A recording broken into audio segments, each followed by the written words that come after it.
সহবাসের আগে স্বামী স্ত্রীর করণীয় কিছু নিয়ম।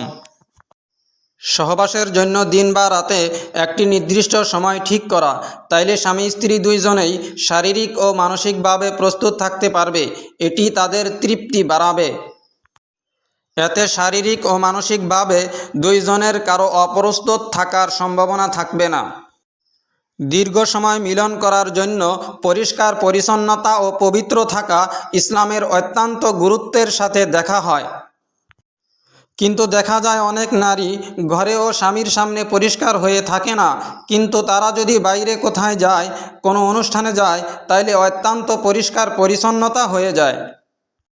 দীর্ঘ সময় মিলন করার জন্য ছোট ছোট পোশাক পরে স্বামীর সামনে আসা যাবে। অবশ্যই তা হতে হবে শুধু স্বামীর জন্য, অন্য কাউকে দেখানোর জন্য কোনোভাবেই সঠিক হবে না।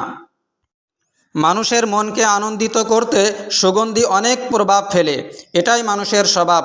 সব নবীদের অভ্যাস ছিল গায়ে সুগন্ধি লাগানোর। স্বামী স্ত্রীর অন্তরঙ্গের সম্পর্কের সময় সুগন্ধির অনেক অবদান।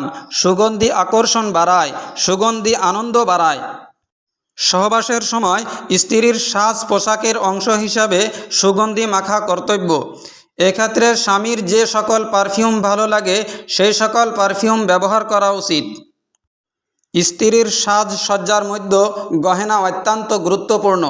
স্ত্রী চাইলে মেকআপ, লিপস্টিক ইত্যাদি ব্যবহার করতে পারবে, কিন্তু সবচাইতে ভালো হয় যদি পায়ে মেহেন্দি আর চোখে কাজল দেয়, কারণ এটি সুন্নাহ থেকে বর্ণিত।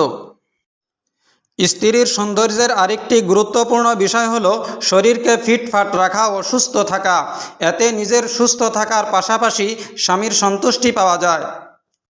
দীর্ঘ সময় মিলন করার জন্য প্রস্তুত হওয়ার আগে স্ত্রীকে মহব্বত ও ভালো আচরণ করে স্বামীর প্রতি সহবাসের জন্য উত্তেজিত করা।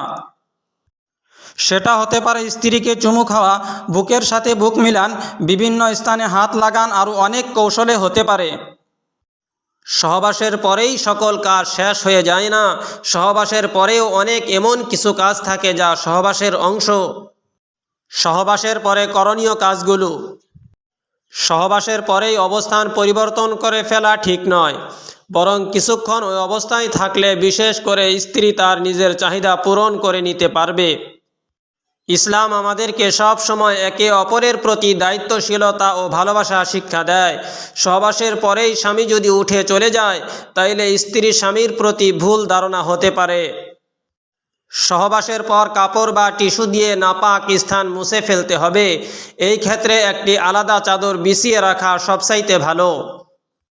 সহবাসের পর পরিষ্কার পরিচ্ছন্নতা খুবই গুরুত্বপূর্ণ, এবং যে কাপড়ে যৌন রস লাগবে সেই কাপড় ধুয়ে ফেলতে হবে।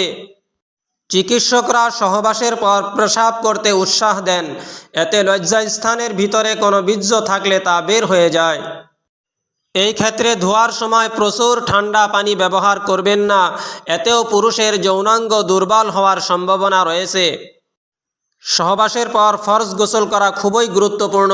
সহবাসের পর স্বামী স্ত্রী উভয় অপবিত্র হয়ে থাকে, এই জন্যে তাদের ফরজ গোসল করার প্রয়োজন। সহবাসের পরে গোসল না করলে শারীরিক ও মানসিকভাবে অনেক ক্ষতির কারণ হয়ে দাঁড়ায়। স্মরণশক্তি কমে যায়, শরীরে অলসতা আসে, শরীর দুর্বল হয়, এছাড়াও আরও বিভিন্ন রোগে আক্রান্ত হওয়ার সম্ভাবনা রয়েছে। তাই স্বামী স্ত্রী দুজনেই সহবাসের পর খুব তাড়াতাড়ি গোসল করে শারীরিক ও মানসিক সুস্থতা ধরে রাখবেন।